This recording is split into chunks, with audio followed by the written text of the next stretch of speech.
नमस्कार। तबसरा आज दोपहर तक में एक बार फिर आपका स्वागत है और मैं हूं दर्शपाल गुप्ता और मेरे साथ हैं वरिष्ठ पत्रकार सतीश वर्मा जी। सतीश जी, आज गुरु नानक देव जी का प्रकाश उत्सव है। बड़ी श्रद्धा के साथ सारे देश के साथ साथ जम्मू में भी मनाया जा रहा है। आज सुबह से चंद्र ग्रहण का दोष चल रहा है जी। ग्रहण तो 5:30 बजे लगेगा, 5:30 से 6:15 तक रहेगा, लेकिन सूतक जो है सुबह से जो है और मंदिरों के जो कपाट है वो बंद किए गए हैं। हिमाचल का चुनाव भाजपा के लिए एक चुनौती बन रहा है और अब भाजपा ने डॉक्टर जितेंद्र सिंह को वहां उतारा स्टार कैंपेनर। सफाई कर्मचारी हड़ताल पे हैं और जहां तक मेयर की आवाज है वो कह रहे हैं कि इनकी जो संतोषजनक रिपोर्ट आएगी तो तभी हम इनके वेतन देंगे। एक बहुत बड़ी बात है। जम्मू में डेंगू जोर पकड़ रहा है और आज़ाद के अब सुर कुछ बदले हैं। सबसे बात करते हैं पहले आज गुरु नानक देव जी महाराज जी का प्रकाश उत्सव है। सारा जम्मू के सभी गुरुद्वारे सजे हुए हैं और उसके साथ साथ हर जगह पे कीर्तन, भोजन, हर जगह लंगर, सब इंतजाम किए गए और बड़ी श्रद्धा के साथ कश्मीर में भी, श्रीनगर में भी मंदिर गुरुद्वारों की बहुत ही अच्छी तरह से सजावट की गई। कल से ही दिखा रहे हैं वहाँ की है। जो मेन जो सबसे बड़ा हमारा अमृतसर में जो हरिमंदिर साहब होता है वहाँ पे दुनिया इकट्ठी, लेकिन जम्मू में भी सभी हमारे यहाँ के जितने सभी से वहाँ के माथा टेकने के लिए। नहीं, बिल्कुल। मैं अभी सिटी में ही था, देखा कि हजारों की तादाद में श्रद्धालु, और ऐसा नहीं केवल सिख समुदाय के, हिंदू समुदाय के, क्योंकि गुरु नानक देव महाराज की जो सीख थी लंगर की, मानव सेवा की, वो ऐसी सेवा का कोई जवाब नहीं। हमने कोरोना काल में भी देखा और जहाँ भी कुदरत का आपदा होती है वहाँ कुछ सिख संगठनों के युवा वो गुरु नानक महाराज की सीख को मानते हुए लंगर सेवा के लिए पहुँचते हैं। तो हम इस पावन पर्व पर ये भी उम्मीद करेंगे कि जो पंजाब के हालात वहाँ की हुकूमत के कारण, लापरवाही के कारण बिगड़ते दिखाई दे रहे हैं, गुरु महाराज की कृपा हो और सभी अपने भाईचारे की तरह रहें और पंजाब को जिसने पहले परचम लड़ाया दुनिया में, अपना सिक्का मनवाया पंजाब का, उसी तरह पंजाब फिर प्रगति के पथ पर कायम रहे। श्री जी, चंद्र ग्रहण है आज 5:30 बजे से शुरू होगा और 6:15 बजे उसका प्रभाव खत्म हो जाएगा जी। लेकिन उसका जो दोष है जिसे कहते हैं सूतक है, वो सुबह 8 बजे से शुरू हो गया। जहाँ के जितने भी मंदिर हैं उनके कपाल बंद कर दिए गए हैं, कपाट सब बंद हैं और लोग अपनी श्रद्धा के अनुसार दान वगैरह कर रहे हैं।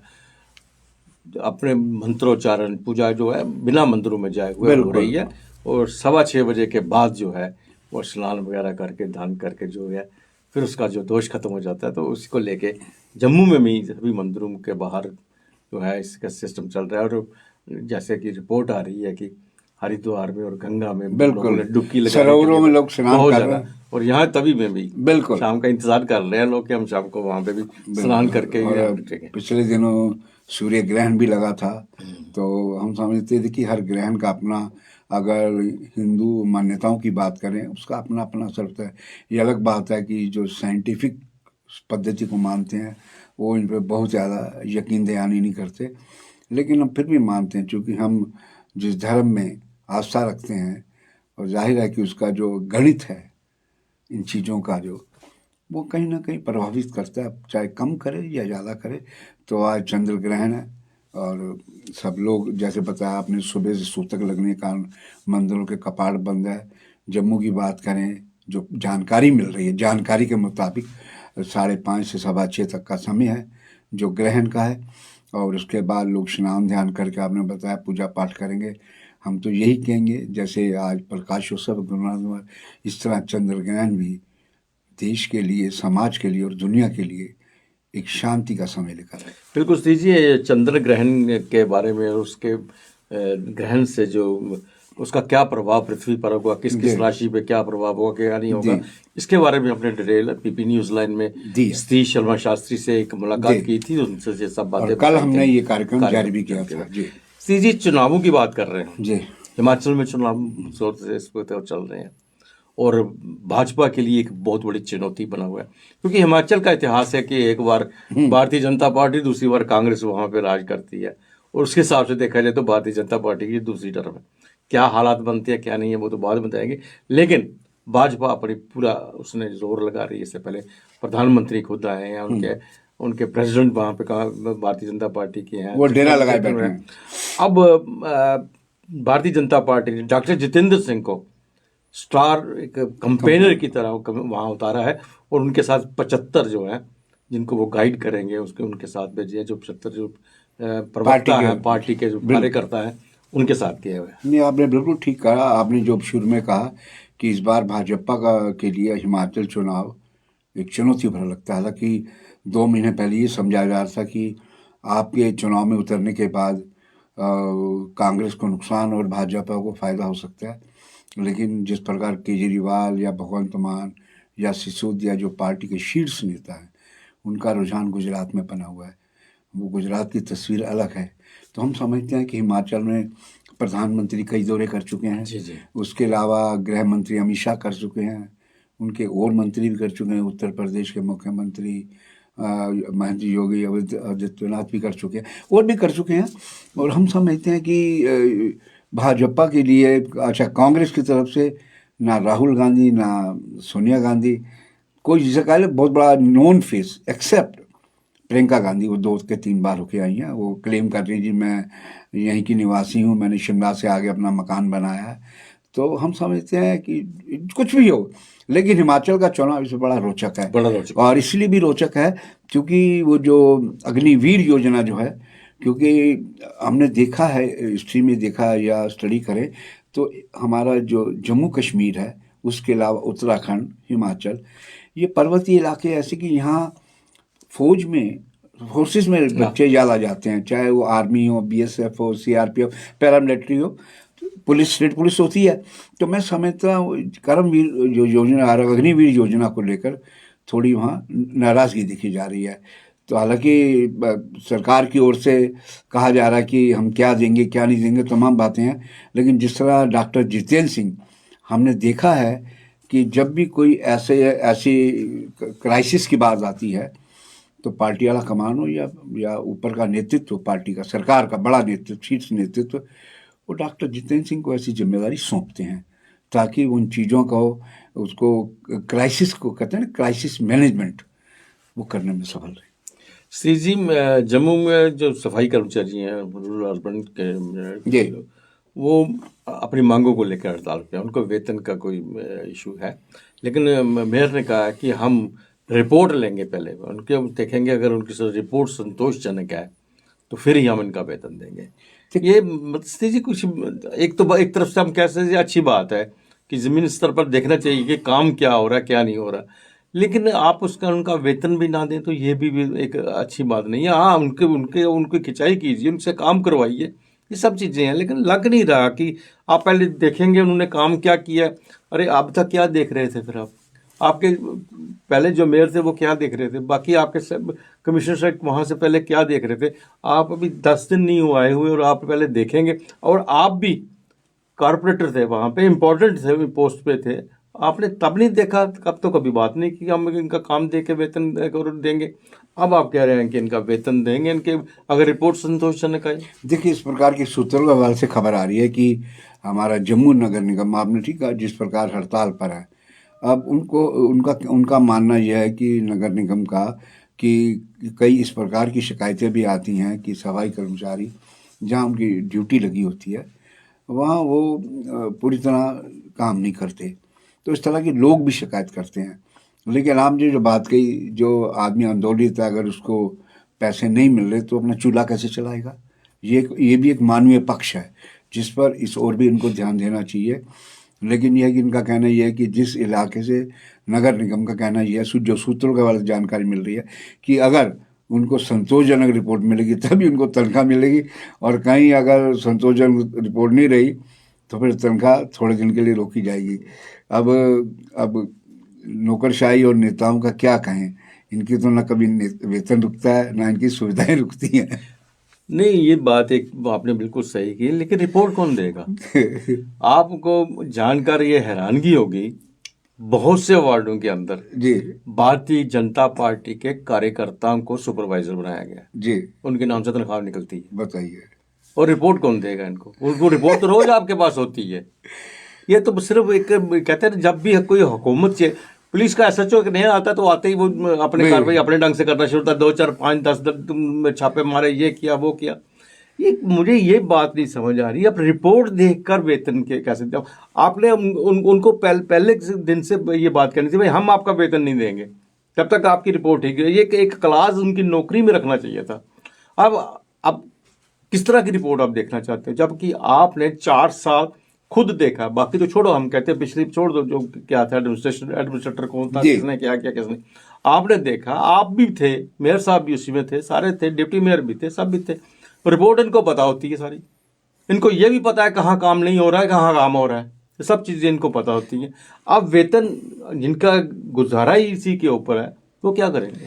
तो मुझे एक शायर का शेर याद आता है इस पे, जिस तरह इनकी तनख्वाह का मसला है और आंदोलित है। वो कहते हैं, बने बैठे हैं इस शहर के वो मुंसिफ, बने बैठे हैं इस शहर के वो मुंसिफ, जिन्होंने किया था कत्ल मेरा किश्तों में।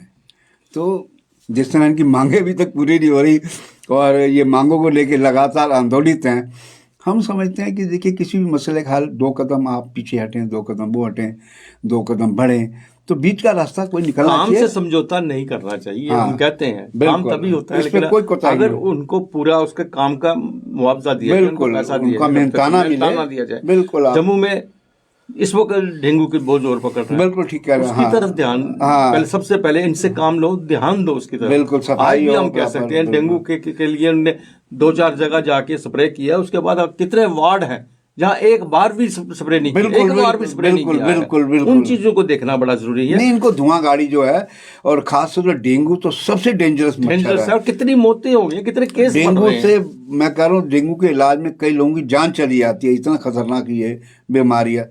तो समझना चाहिए। मेयर मैं समझता हूँ कि जो नए मेयर राजेंद्र शर्मा आए हैं, उनके लिए इस बीमारी से जम्मू को बचाना, निजात दिलाना एक चुनौती से कम नहीं है। उनको चाहिए इस काम में काम लगे, और बाकी यह अच्छे काम करेंगे तो बीपी न्यूज़ लाइन उनका इंटरव्यू करेगा। नहीं, कहीं ऐसा तो नहीं है वो सैनिक स्कूल से पढ़े हुए हैं तो वो सैनिक की तरह ही हम बात करेंगे। जी। सीजी गुलाम नबी आजाद के अब कुछ सुर बदले आ रहे हैं। जी। जिस तरह से उन्होंने एक लंबी चौड़ी चिट्ठी लिखी थी जब त्याग पत्र दिया था, उसमें बहुत सी बातें राहुल गांधी के विरोध की थी, ये की थी, कांग्रेस ने मेरे ऊपर क्या क्या उपकार किया उसके बारे में की थी, और उसके मतलब कांग्रेस छोड़ने के बाद उन्हें अब जो है वो थोड़ा सा लग रहा है जैसे उनका झुकाव कांग्रेस की तरफ फिर जा रहा है। यहाँ महसूस कर रहे हैं कि मैंने जल्दबाजी की है, कोई गलती की है। नहीं, आपने ये जो बात कही है, इस प्रकार का ही एप्रीहेंशन है। हमें याद आता है कि किस तरह वो जब G23 ग्रुप बना, सबसे पहला यहाँ पर सैनिक कॉलोनी में उन्होंने वो एक सभा की थी जिसमें G23 के और नेता भी आए थे, भूपेंद्र सिंह हुड्डा, मनीष तिवारी, कपिल सिब्बल, वो आनंद शर्मा, ये तमाम नेता आए थे। उन्होंने पानी पी के कोसा था पार्टी लंघन। राहुल गांधी का भले नाम ना लिया हो, लेकिन इशारा उनकी तरफ था। अच्छा, उसके बाद पार्टी बनाने बाद तक गुलाम नबी आज़ाद मीडिया के पूछने में जमकर कोसते रहे। अब हो सकता है कि उनको कहीं से ज्ञान की प्राप्ति हो और उनको ये लगा हो कि मैंने भावनात्मक तरीके से कदम तो उठा लिया पार्टी से बाहर होने का, जो कि मेरे लिए ठीक नहीं। जिस पार्टी ने मुझे इतना मान सम्मान दिया, मुझे एक भलीसा जैसा एक पिछड़ा और रिमोट इलाका, उस इलाके से उठा के मुझे सत्ता के शिखर तक पहुंचाया, तो मेरे की जिम्मेदारी थी कि मैं इस क्रिटिकल दौर में कांग्रेस के मुझे सड़कों पे उतरना चाहिए था कांग्रेस नेतृत्व के साथ। लेकिन मैंने कांग्रेस को खिलाफ जम के G23 बनाया।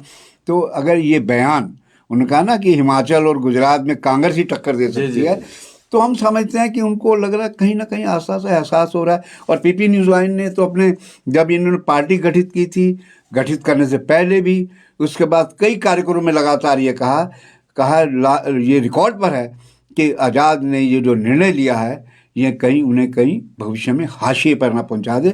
वो बात लगभग साबित होती दिखाई दे रही है। हमने भी देखा है, जो लोग पहले दिन से इनके साथ थे, जो इन्हीं के गुट के थे, उनके गुट थे। और कल देखिए जो ताराचंद, जो डिप्टी सीएम रहे, भले गुलाम नबी आज़ाद की रिकमेंड, लेकिन पार्टी आलाकमान ने अंतिम हरी झंडी दिखाई थी।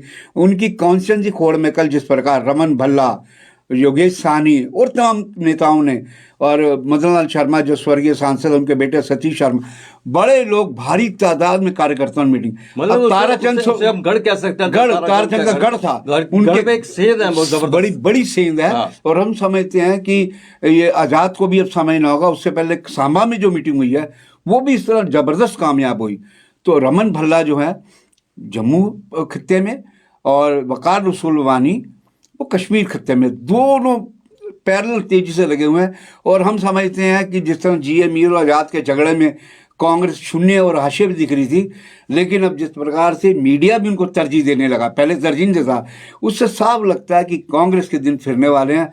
और बाकी जो राहुल गांधी की भारत जोड़ो यात्रा में जो विशाल जन समर्थन मिल रहा है हर तरीके का, तो उससे भी इनमें उम्मीद जगी है। और ये भी हो सकता है कि भारत जोड़ो यात्रा का भी कहीं से इनको, गुलाम नबी आजाद साहब को एहसास हुआ हो कि ये ना हो कि कहीं आने वाले समय में सीन कुछ बदला हो और मैं कहीं साइड में खड़ा हूँ जी। तो ये था तबसरा दोपहर तक का। बाकी खबरों के लिए आप देखते रहें पीपी न्यूज़ लाइव। नमस्कार। नमस्कार।